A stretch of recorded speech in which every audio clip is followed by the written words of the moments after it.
Here it is. This isn't theory. These principles and applications are organic.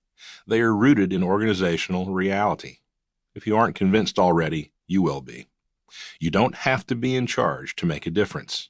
You can lead without being in charge. Andy Stanley.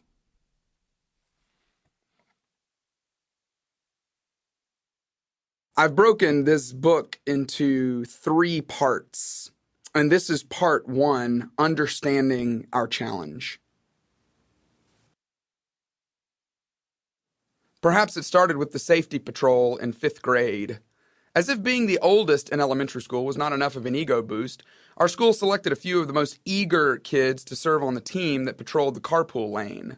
Something came over me as I put on that yellow hard hat and reflective sash. I had swagger. With just the slightest hand gesture, I could force 2 tons of steel to come to a complete stop. That's power. Maybe it started when I entered the student government presidential race in 10th grade. For some reason, I was on this creative kick, trying to leverage popular hip-hop songs as my campaign slogans. Back that thing up and vote for Clay. Thank you, juvenile. Say my name, and vote for Clay. I see you, Beyonce.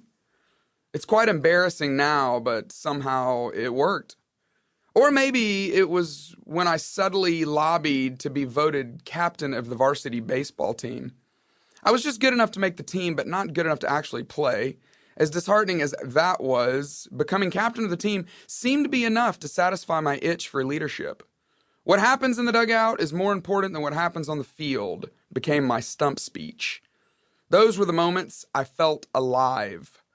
Unfortunately, those were times that were few and far between. The rest of the time, I was just another kid in class. When I had authority, I could lead. If I had no authority, I was just waiting my turn.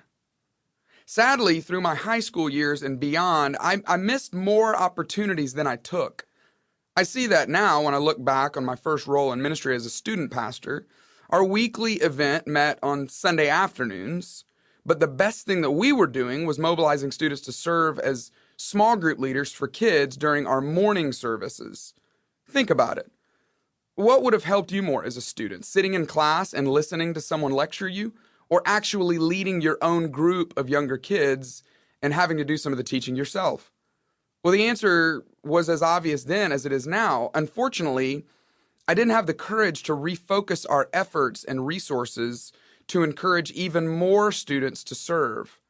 Hindsight is 20/20, but the future doesn't have to be so blurry if we wear the right glasses. As I look back over my first few jobs, the common theme that has run through every one of them is regret. I regret the times I didn't speak up. I regret the times I twiddled my thumbs, waiting for someone to tell me what to do. I regret feeling like a victim to the structure or hierarchy of the organization. Life teaches us that the authority to lead and the opportunity to lead are a package deal. We think they go hand in hand like cranberry sauce and turkey.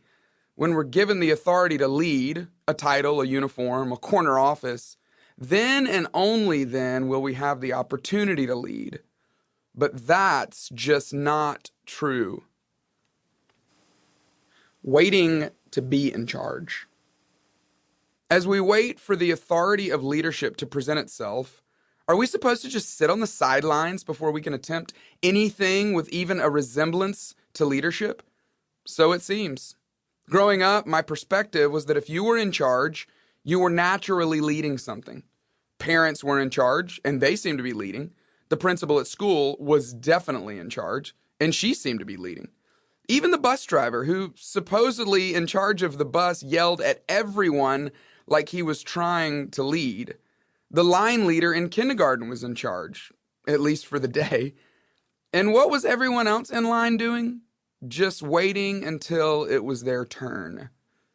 Do you remember how that felt in school? I remember feeling so powerless, so helpless, so impotent.